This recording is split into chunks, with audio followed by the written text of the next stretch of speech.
Hi, I'm Bob Larrabee, Director and Industry Advisor for AIM International. Welcome to this brief session, kind of an overview of ECM and some of the top issues that are related to implementing an ECM environment. In some of my classes, I've taken the opportunity to ask my students about their efforts and identifying some of the issues related to their projects. One of the things that you and we need to understand is that when we talk about ECM, or an enterprise content management environment, it's more than just installing the software. It's more than just the technology. It involves people, it involves process, change management, policies and governance, and all of those things that are related to managing our information properly.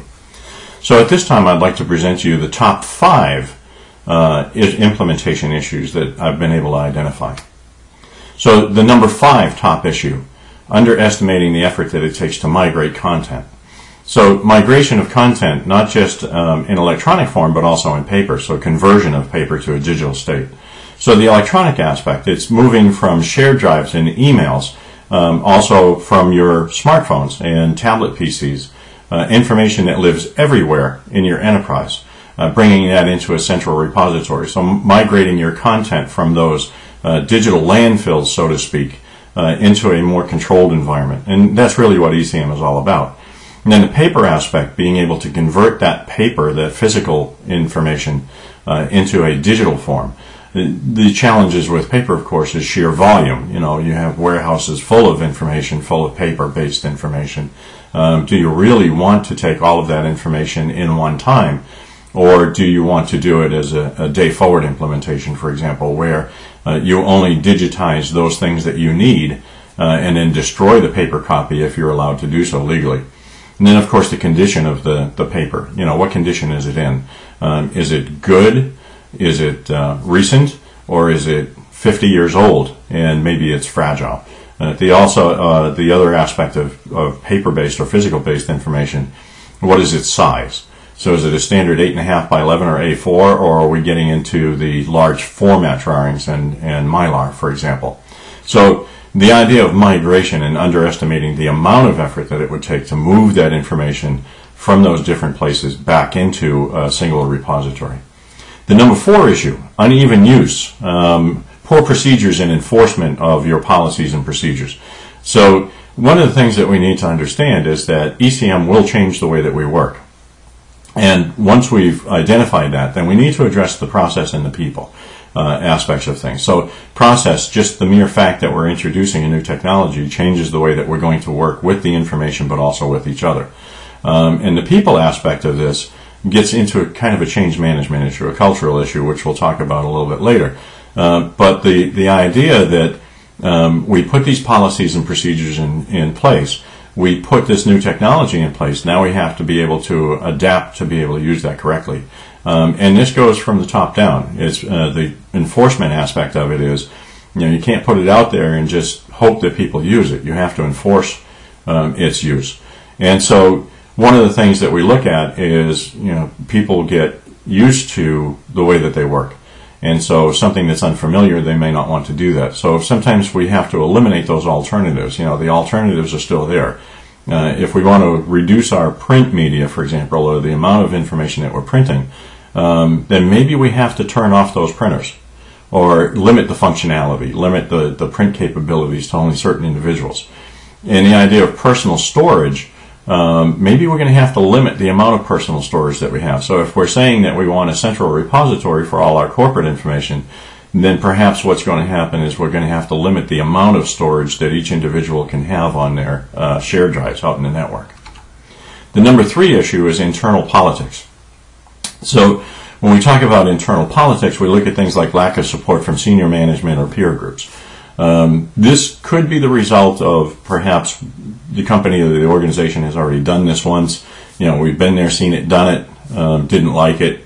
And so there might be some reluctance there. And of course, the peer groups aspect of things, looking at it and saying, you know, hey, they tried this, we're not necessarily up for it.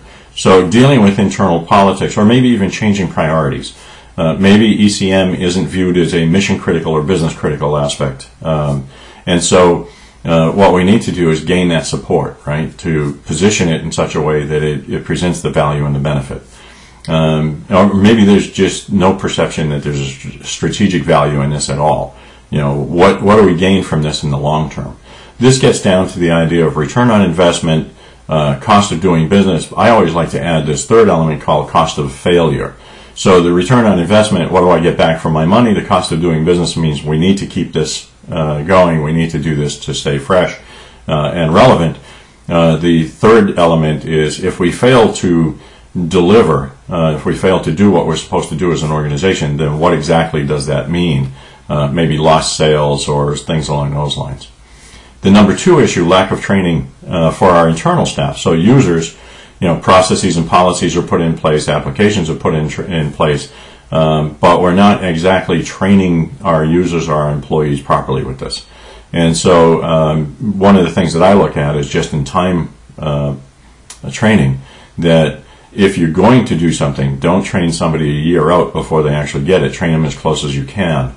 And make sure that they're trained properly and that the training aligns properly. For example, the training for a user is going to be significantly different than it is for the support team, for the help desk, and for the administrators. So we have to align the training properly. The number one issue really deals with process and organizational issues. This is culture, change management. So the idea that the processes are going to change, there will be an impact, and what is the acceptance of this? Not just to the organization itself or the department that's being addressed, but to the entire organization. So if we change something within a department, what impact does that have not just to that department, but everybody that associates with it? So looking at end-to-end process, for example, and looking at the on-roads and off-ramps of information and content in and out of that process. And from an organizational standpoint, is the organization actually ready to make these changes, to accept these changes, and what kind of commitment do we have from that? Is the department manager telling his employees, I want you to be part of this project because it's important, but only spend 5 minutes a month on it? Or is that department manager saying, this is extremely important, and we need everybody on board with it, and let's figure out what we need to do to get there regardless?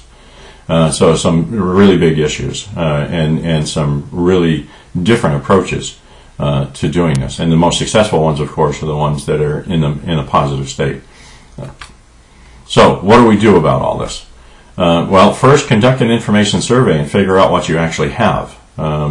What information do you have? Where does it live? Who owns it? What is its value? And then figure out your approach to the migration effort. How are we going to do this? Establish and enforce an information governance. And maybe you set up a governance committee and you start putting into place policies, procedures, and you start looking at the alternatives and maybe start eliminating some of these alternatives.